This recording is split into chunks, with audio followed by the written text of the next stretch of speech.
Hey there, it's me, Malika. For the next few episodes, I'm handing over the microphone to my colleague Patty Sabga. I'll be back soon. Bitcoin is having a moment. Bitcoin has passed 60,000 US dollars for the first time this weekend. Bitcoin has actually just reached its all-time high of over $60,000. That's more than double what one Bitcoin was worth at the start of the year, and more than 5.5 times what it was trading for at the beginning of October. But if FOMO is getting the best of you, consider this. Bitcoin may be making some investors fabulously rich, right now at least, but at what cost to people and the planet? Bitcoin uses more electricity per transaction than any other method known to mankind. I'm Patricia Sabga in for Malika Bilal, and this is The Take.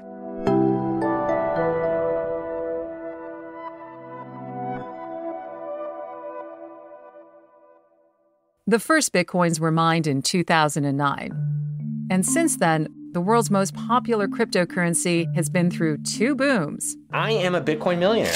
I just found out that I am Bitcoin rich. I was 18 years old when I made my first $1 million. It felt pretty great. That both went spectacularly bust. The cryptocurrency slump continues. Bitcoin is trading around its lowest level since 2017, down some 80% since the end of last year, and dragging down other coins. Fast forward to March 2020. A global pandemic has just been declared. Markets are freaking out, and people are selling everything to amass war chests of US dollars.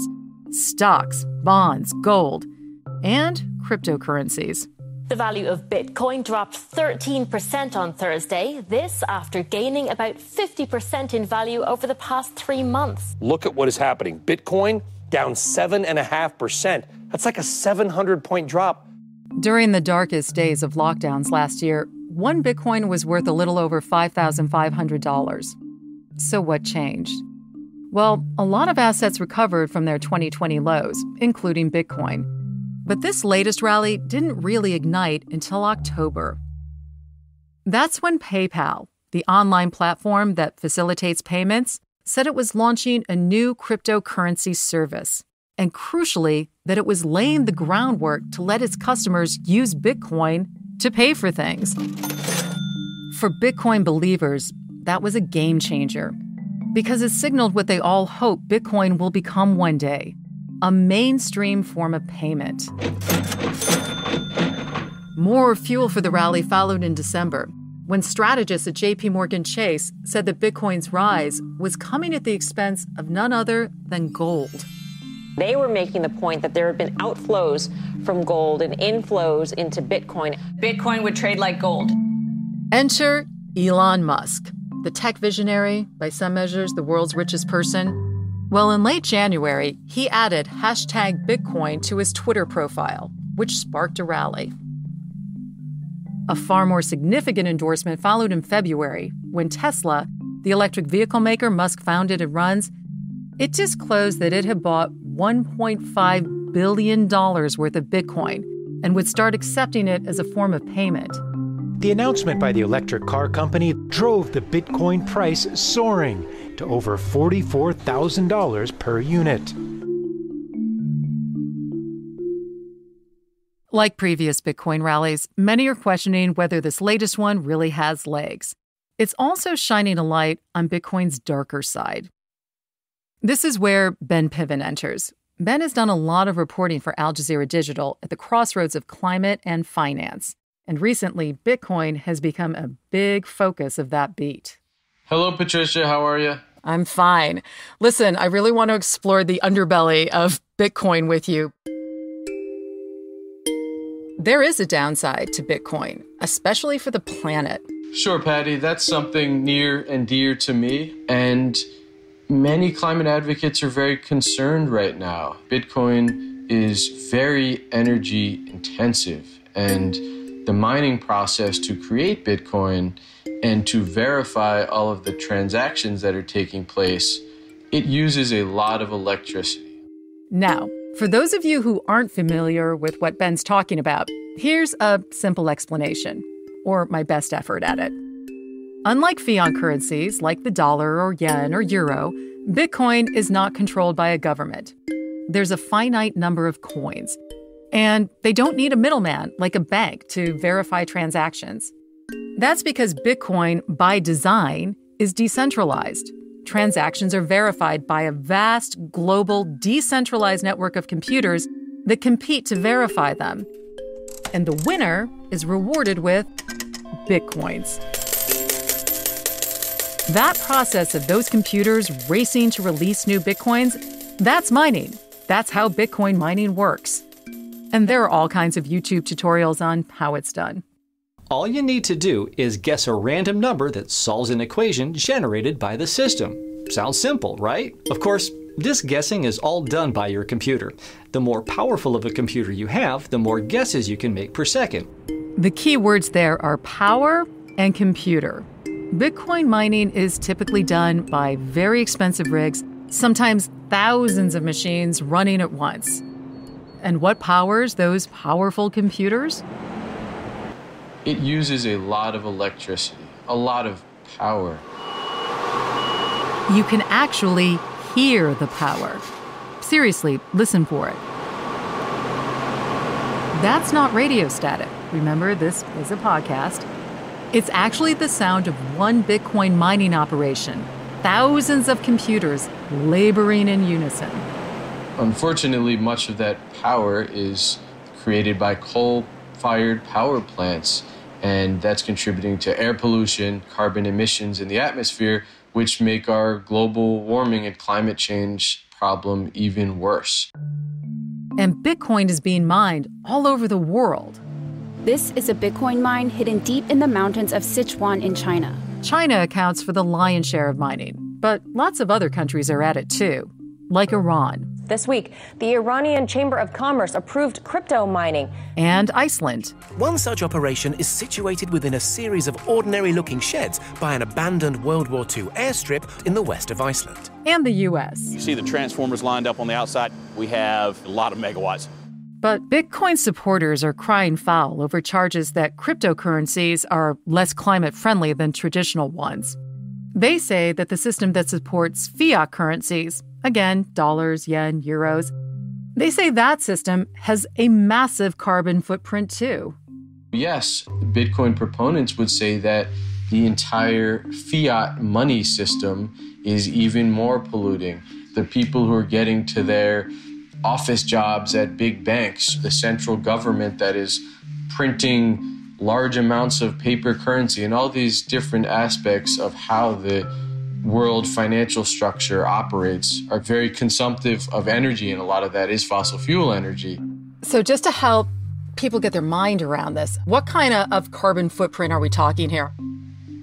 Right, so there have been different measures of that. People have put out there the nation of Argentina. That's the amount of power that this global Bitcoin network is currently using on an annual basis.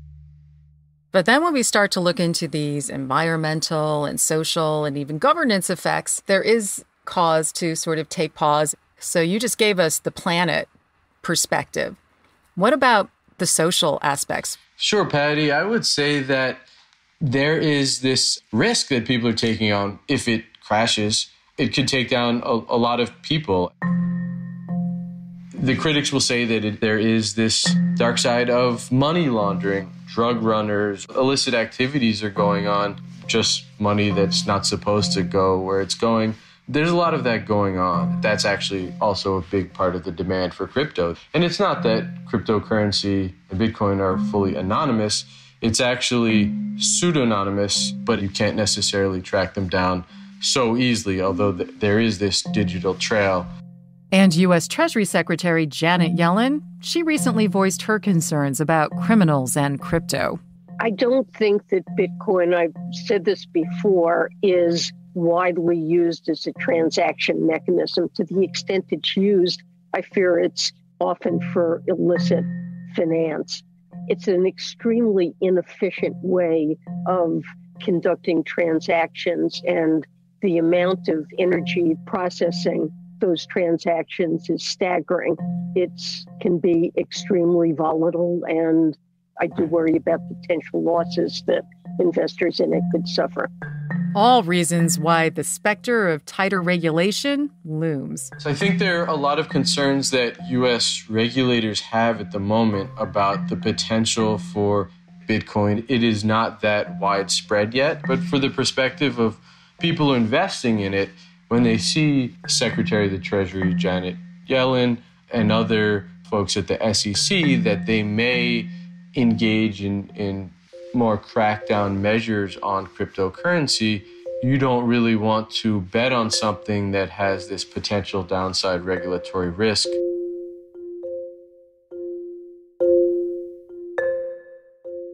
Now, since 2018, Iranian authorities have cracked down on the crypto space. And then they've pulled back, and then they crack down, and then they pull back.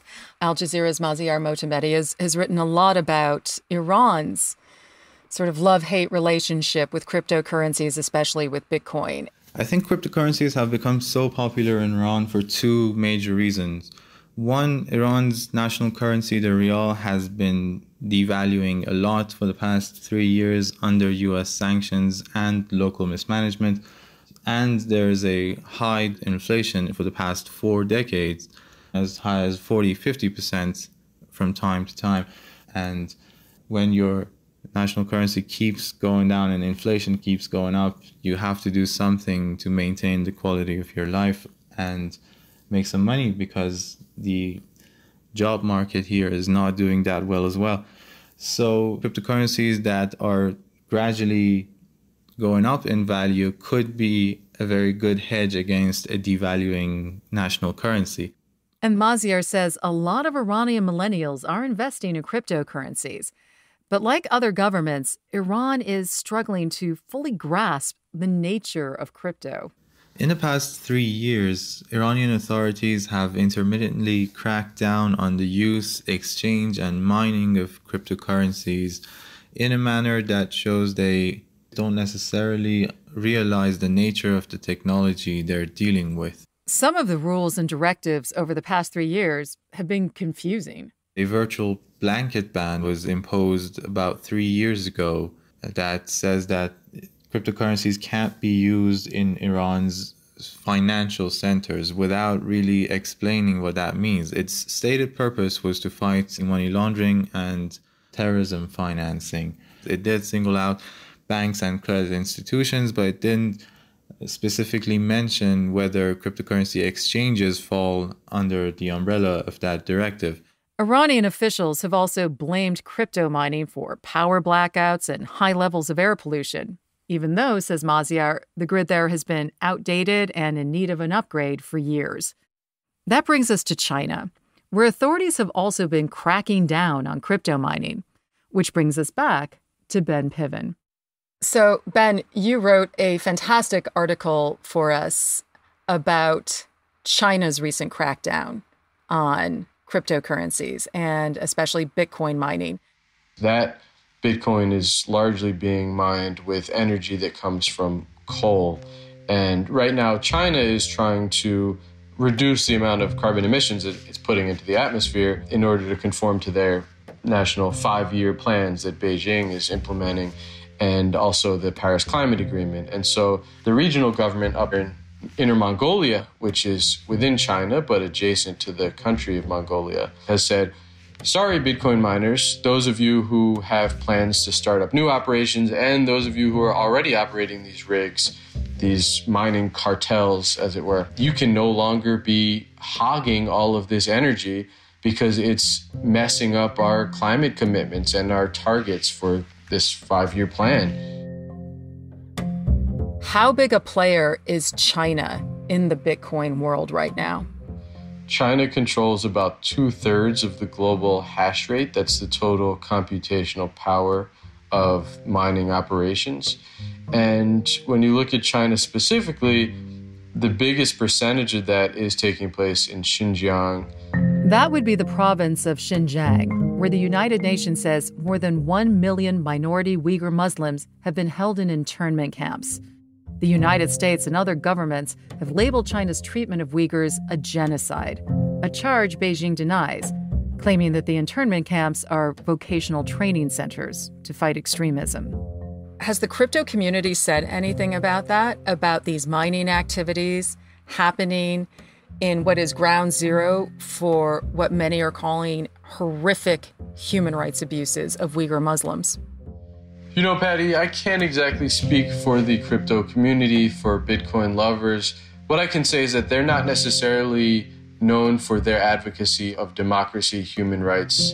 They are very libertarian in a sense. Clearly, Xinjiang is the biggest hub of mining activity within China. There's a severe human rights problem there, and I think that the Bitcoin community should start to grapple with that in some fashion. And clearly, that is a reputational risk for Bitcoin. Now, Bitcoin's not the only cryptocurrency out there. Is there a more planet-friendly cryptocurrency option?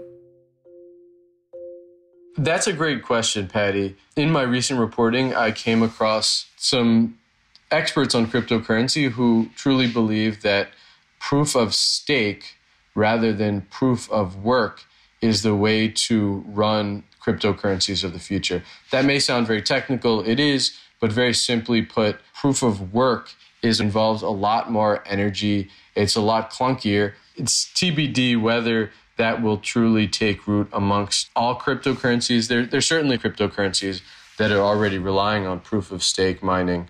And if so, then I think cryptocurrency has the hope of becoming much more climate friendly. So one of the really fascinating things about Bitcoin is it transcends any government. You have communities of Bitcoin enthusiasts really around the world. It's this community that is in many ways beyond the reach of governments. And evangelists might say that's a real utopian vision. But others would say, no, that could be chaos, though, because nobody controls it. What I would say is that there's a utopian vision, but there's also this vision of just being fun and entertaining. And I think there's this global community around Bitcoin that some people accuse of being cultish, almost like a religion, that people live and breathe this cryptocurrency vision, and they wake up in the morning and they've essentially pledged allegiance to a crypto god. You look at a cryptocurrency such as Dogecoin, which is fun, and Elon Musk, he loves it, and there are all these memes. It's this Shiba Inu Japanese dog. It's so cute, and who wouldn't love Dogecoin? And in that sense, the value is really what people want to pay for them to be entertained, to experience this excitement of being part of a community that is fun in a lot of ways. This is great. Hey, Dogecoin, let's do it. Okay, I've got one more question. It's a personal one. You don't have to answer it. But Ben, you recently became a dad to a gorgeous wee baby girl. Would you want to put Bitcoin in her college fund? Full disclosure, I've not yet bought any cryptocurrency for myself. So TBD. I would buy some to play around with, as Mark Cuban has suggested he did for his kid as well. And Elon Musk has talked about his toddler hodler, which is hold on for dear lifer. That's the crypto jargon for somebody who's in it to win it. He is setting aside some Dogecoin for his son, but I've not yet taken that step for my daughter. She's not a toddler hodler yet, but maybe one of these days. We'll see. And that's The Take.